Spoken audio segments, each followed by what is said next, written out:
Assalamualaikum warahmatullahi wabarakatuh. Kembali lagi ke channel YouTube saya yang akan memberikan video-video menarik dan juga bermanfaat. Dan pada kali ini saya akan memberikan video tutorial yang sangat menarik untuk kalian semua. Dan sebelum itu, perkenalkan, nama saya Fardila Akila Haya. Saya dari Universitas Muhammadiyah Tangerang, mahasiswa semester 6, dan saya NIM-nya itu 18622011351, dan saya dari kelas 6 shift 2. Dan pada kali ini saya membuat video ini untuk men-sharing ke teman-teman semua dan juga untuk memberikan tugas mata kuliah metodologi penelitian. Nah, pada kali ini saya akan membuat tutorial yang berjudul uji asumsi klasik pada analisis regresi linear berganda pada program SPSS. Nah, sebelum itu mari kita simak dulu materi yang saya akan berikan.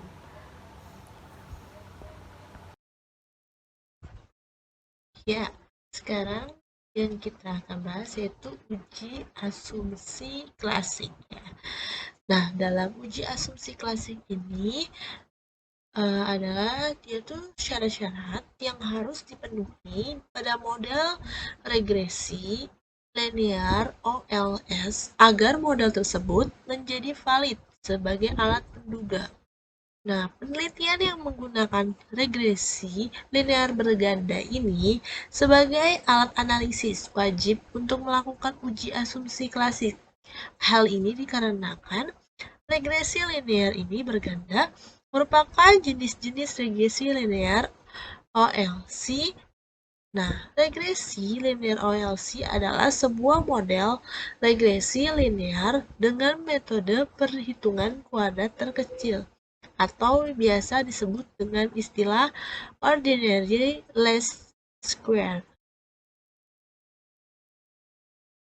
Lanjut, nah kita bakal masuk ke video tutorialnya untuk langkah-langkah uji asumsi pada analisis regresi linear berganda dalam program SPSS. Mari kita simak. Ya, di sini sudah ada aplikasi SPSS yang saya sudah buka, dan saya juga sudah mempunyai data gabungan dari hasil data responden. Ini sudah penjumlahannya. Lalu yang saya akan uji yaitu uji asumsi klasik pada saat ini. Nah, uji asumsi klasik ini akan saya uji dengan menguji analisis regresi linear berganda. Dia itu sebagai alat analisis. Nah, di sini juga ada 5 tahapan, yaitu ada uji normalitas, uji heteroskedalisitas, ada uji multikolinearitas, dan ada uji autokorelasi, dan ada uji linearitas. Yang bisa diuji asumsinya itu cuma ada 3. Yang pertama yang saya akan uji yaitu uji asumsi. Uji asumsi klasiknya itu uji normalitas. Nah, di sini datanya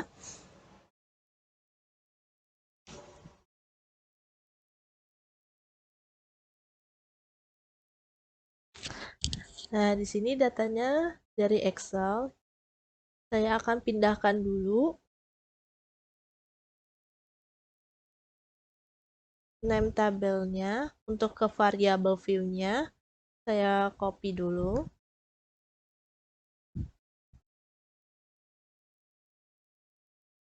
Buka lembar baru untuk mentransformnya dari horizontal ke vertikal. Lalu klik transport. Lalu copy. Lalu buka aplikasi SPSS-nya. Buka variable view.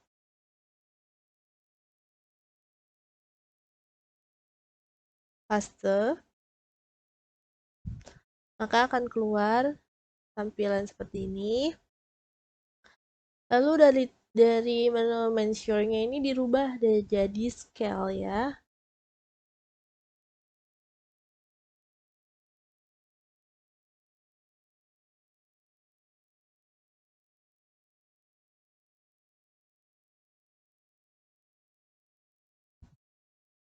Dan yang desimalnya dinolkan ya.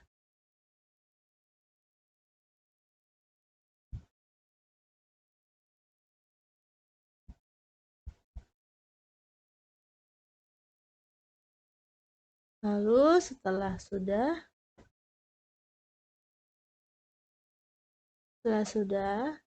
klik data view. Nah, di sini sudah muncul ya data name-nya Y, X1, X2, X3, X4. Lalu ambil data respondennya yang gabungan itu. Di copy dulu semua datanya. Ini ada 30 responden ya yang saya ambil aja. Copy. Lalu paste di sini di data view-nya. Nah, sudah muncul datanya. Nah, untuk menguji normalitas di sini ada dua cara, yaitu pertama ada cara grafik dan ada cara Kolmogorov. Yang pertama saya akan uji yaitu uji grafik. Nah, pertama kalian klik dulu nih analisis, analyze, lalu klik yang regression, lalu klik linear,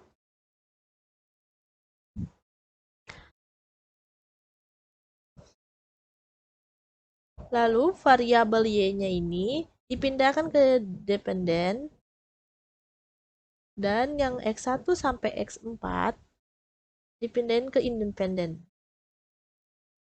Nah, lalu kalian klik plot.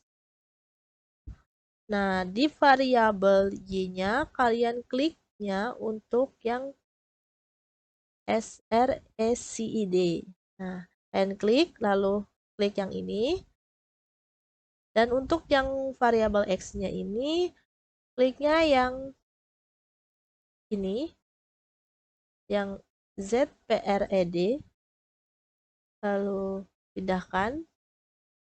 Lalu untuk standar residual plots-nya ini histogramnya dipakai, normal probability plots-nya dipakai.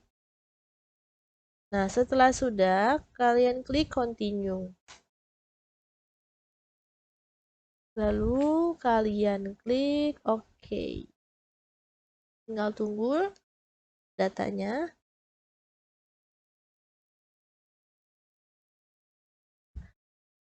Nah, di sini datanya sudah muncul. Ya. Dan untuk grafik histogram ini dapat ditarik kesimpulannya.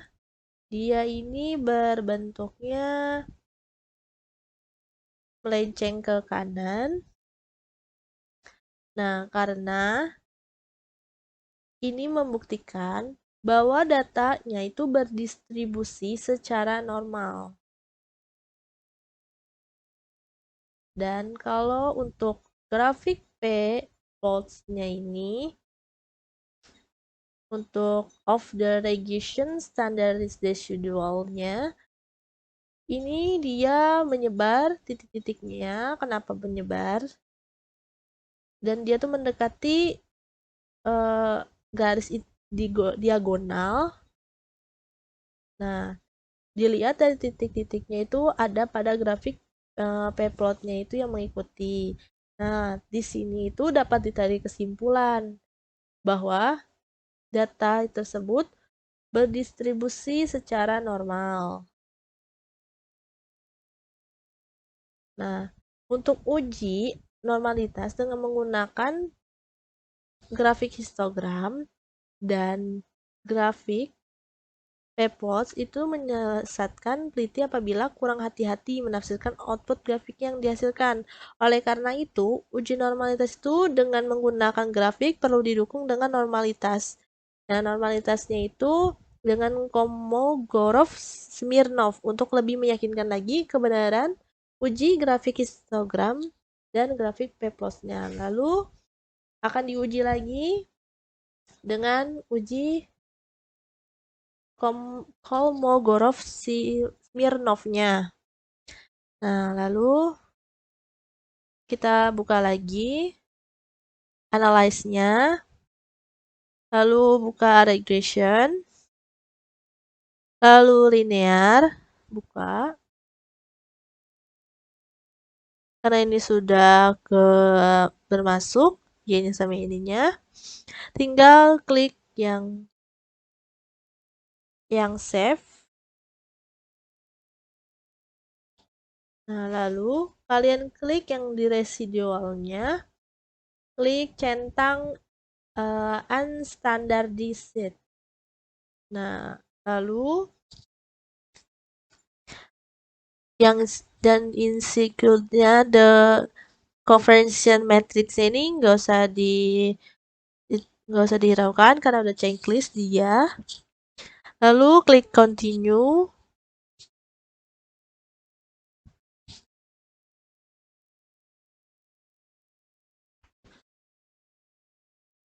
Nah, lalu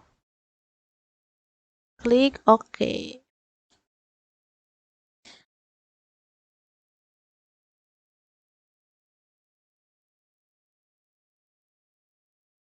Nah, di sini sudah diyakinkan untuk scanner plotnya, dependent variabelnya.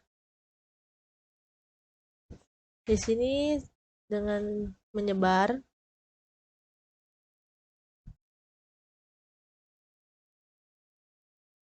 Dependennya menyebar secara acak dan tidak membentuk sebuah pola. Lalu dari regresinya ini dia tuh menyebar secara acak dan tidak membentuk sebuah pola tertentu. Dan titik-titiknya juga menyebar baik di atas maupun di bawah angka 0. Dengan demikian dapat disimpulkan mode regresi ini tidak mengalami regresi. Nah, kayak gini tuh tidak mengalami regresi, dinyatakan alat peramalnya.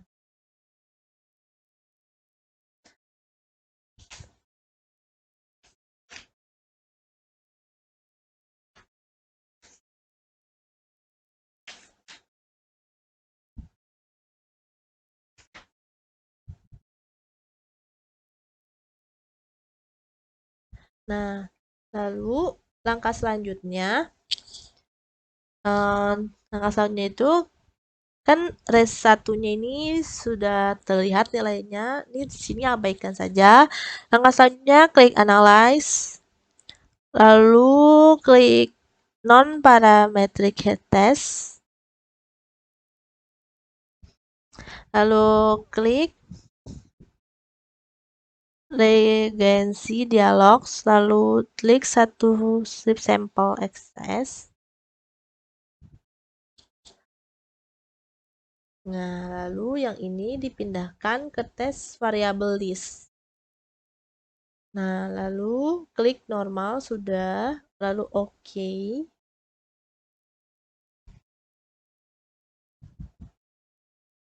Nah, setelah oke, sudah keluar ya, maka hasil output untuk one sample Kolmogorov Smirnov testnya itu dia N-nya 30, normal parameternya 00, terus untuk STD deviation dia 2,33416727, absolutnya 140, positifnya 140, negatifnya 081, tes statistiknya 140 dan ASIMV-nya 135. Nah, di sini berdasarkan tabel yang di atas, dia tuh membuktikan bahwa jika nilai asintik 2 telnya itu di atas 0,05, maka distribusi data dinyatakan memenuhi asumsi normalitas.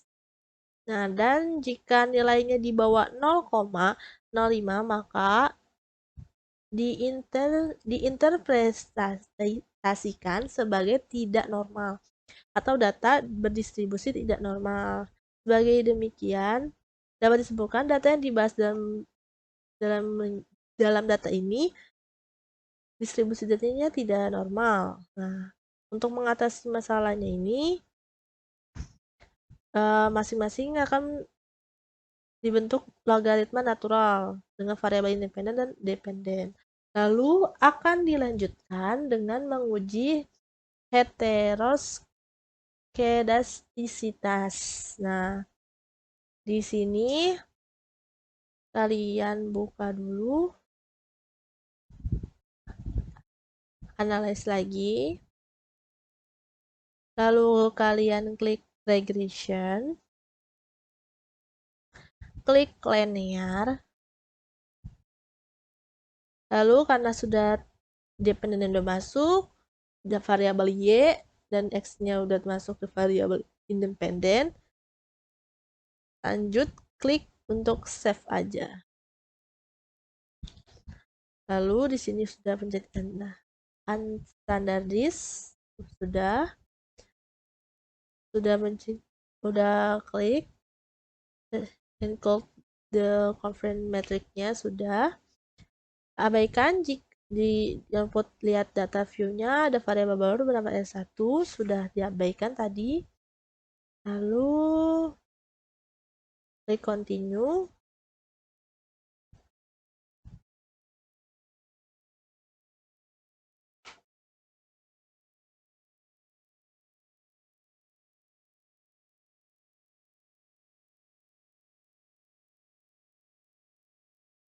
Nah, klik save-nya. Oke, continue. Oke. Nah, karena ini sudah tadi.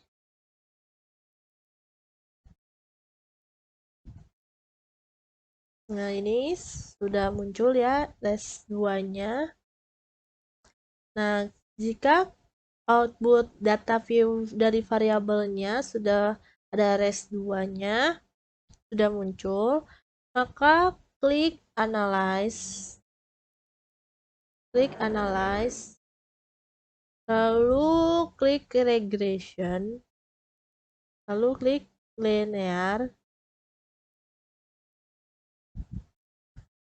lalu yang independen-nya dirubah ke res 2. Ini di reset dulu aja, lalu yang ini independennya dirubah ke res 2,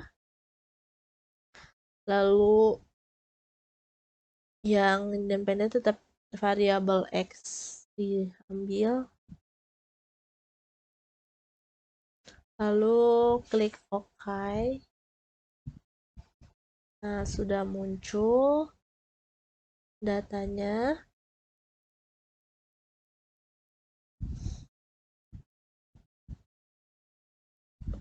Nah, data koefisiennya ini sudah muncul. Di sini keterangannya berdasarkan tabel yang di atas, kesimpulannya apabila nilai signifikansinya itu lebih besar dari 0,05, maka tidak terjadi heteroskedasitas.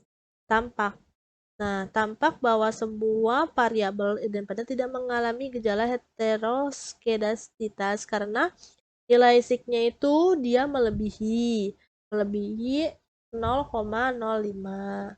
Nah, pada uji ini akan diuji lagi melalui grafik scatter plot. Nah, maka itu kalian klik dulu analyze ini, lalu klik regression lagi, klik linear lagi. Nah, lalu dependent ini dirubah lagi, direset dulu. Lalu variabel y-nya ini dimasukkan ke dependent, variabel x-nya dirubah ke independent. Nah, lalu pada selection atau pada scatter, lalu klik close dulu. Nah, variabel y-nya ini klik yang srsid untuk variabel y, dan untuk variabel x-nya zrpd. Lalu setelah itu klik continue, klik OK. Ya, di sini nanti akan muncul katanya. Nah, di sini sudah muncul titik-titik menyebar secara acak dan tidak membentuk sebuah pola tertentu. Titik-titik juga menyebar baik di atas maupun di bawah. Nih, seperti ini. Nah, sudah. Nah, titik ini juga menyebar baik di atas maupun di bawah angka 0. Nah, ya benar, di bawah angka 0. Dengan demikian dapat disimpulkan model regresi tidak mengalami heteroskedastisitas sehingga model regresi itu dinyatakan valid sebagai alat peramalnya. Lalu akan dilanjut dengan menguji multikolineralitas. Nah, dalam uji ini kalian klik lagi nih analyze-nya. Lalu kalian klik regression, klik linear lagi. Nah, di dependent ini karena sudah masuk y-nya, variabel y sama variabel x-nya. Lalu kalian klik statistik. Lalu yang model fit-nya, nah dihapus centangnya, yang estimate-nya juga dihapus juga. Lalu akan di checklist deskriptif sama collinearity diagnostics-nya. Nah, di sini sudah. Lalu klik continue. Lalu oke. Nah, di sini akan menghasilkan output correlation-nya.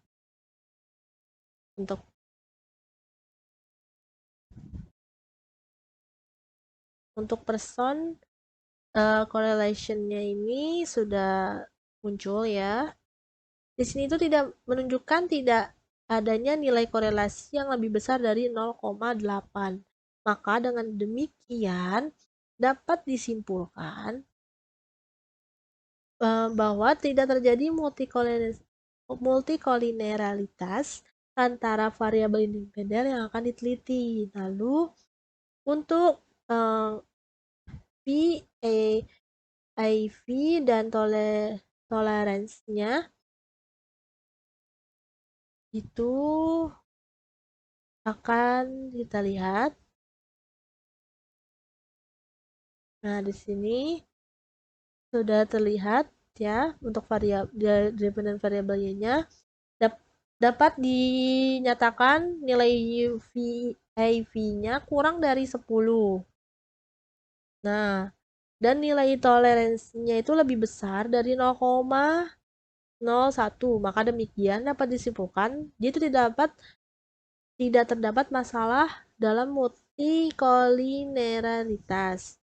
Nah, IV-nya itu dan toleransinya itu adalah indikasi kuat yang sering dipakai oleh para peneliti untuk menyimpulkan fenomena yang terjadi interkorelasi variabel yang bebas. Nah, ini ya untuk uji yang autokorelasinya itu tidak akan diuji karena dia tidak ada yang perlu untuk diuji, sama dengan uji linearitasnya juga tidak ada diuji juga.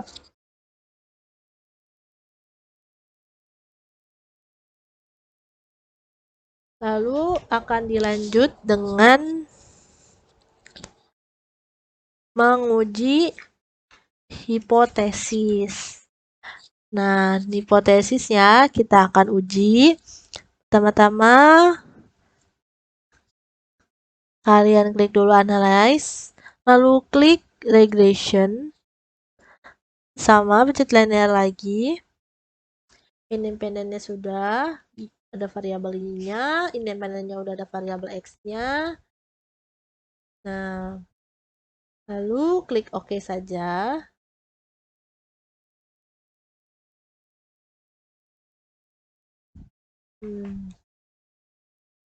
Nah, di sini kita akan lihat ANOVA-nya untuk uji F-nya. Nah, di sini ANOVA-nya sudah terlihat ya. Nah, di sini tuh berdasarkan dalam uji F-nya ini berdasarkan perbandingan F statistik dengan F stable. Nah, di sini tuh H0 sama dengan jika nilai F statik itu lebih besar dari F tabel. Dan kalau HA itu jika nilai F statistik lebih besar dari F tabel. Jika F statistik lebih besar dari F tabel, maka gagal menolak H0-nya. Yang artinya variabel independennya ini X itu secara bersama-sama tidak berpengaruh terhadap variabel dependen yang Y. Namun sebaliknya, jika F statistik lebih besar dari F tabel, maka H0 ditolak, yang artinya variabel independen itu secara bersamaan sama-sama berpengaruh terhadap variabel dependen. Nah, dan berdasarkan probabilitasnya itu dia tuh H0-nya itu jika nilai sig-nya itu lebih besar dari alpha 0,05. Kalau H-nya itu jika nilai sig-nya itu lebih kurang dari 0,05.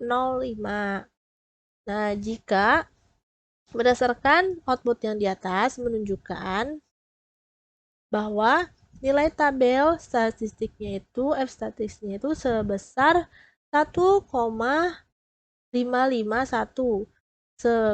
Sementara F tabelnya itu tingkat alpanya itu 5%.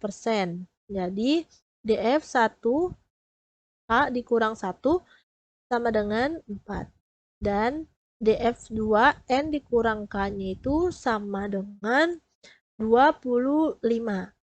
Didapat nilai F tabel itu sebesar F tabelnya itu sebesar 2,467. Dengan demikian nilainya 0,000 kurang dari 0,05, maka dapat disimpulkan bahwa HO itu ditolak. Maka dengan demikian kesimpulannya variabel-variabel dependen yang terdiri dari X1, X2, X3, dan X4 secara bersamaan berpengaruh terhadap Y.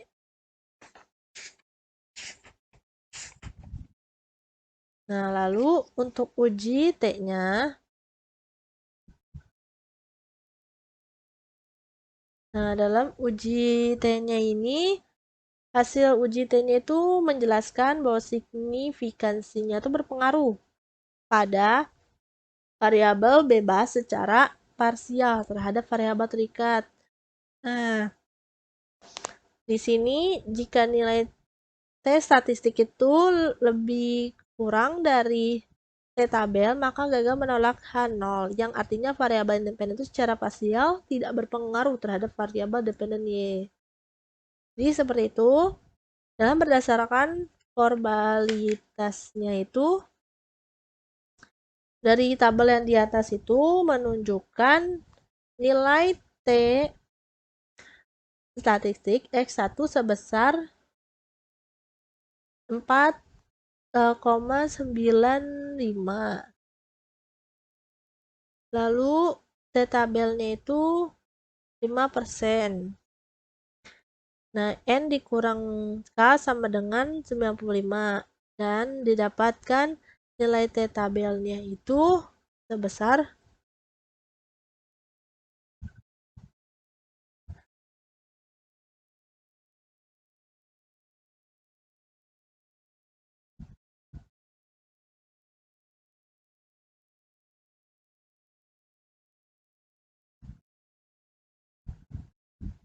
1,25. Nah, dengan demikian, tes statistik X1-nya itu sebesar 4,95 lebih dari 1,25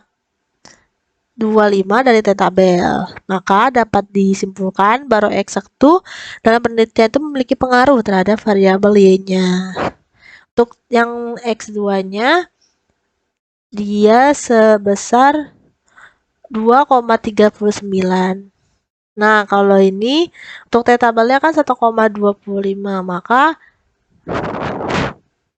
untuk X2-nya itu lebih besar, bisa dilihat lebih besar daripada T tabelnya. Nah, dan nilai sig-nya itu 0,03 kurang dari 0,05. Makanya disimpulkan X2 ini dalam penelitian itu memiliki pengaruh terhadap variabel Y-nya. Terus untuk X3-nya dia 1,79. Nah, dikurang sama lebih besar dari T tabelnya yang tadi 1,25. Di sini menyimpulkan sama, dia memiliki pengaruh terhadap variabel Y-nya. Dan untuk nilai T statistik yang X4-nya hasilnya 2,02. Nah, di sini juga sama, dia lebih besar. Di sini keterangannya lebih besar dari T tabel. Nah, dia tuh maka dapat menyimpulkan dia memiliki pengaruh terhadap variabel Y. Untuk koefisiensi determinisnya kita lihat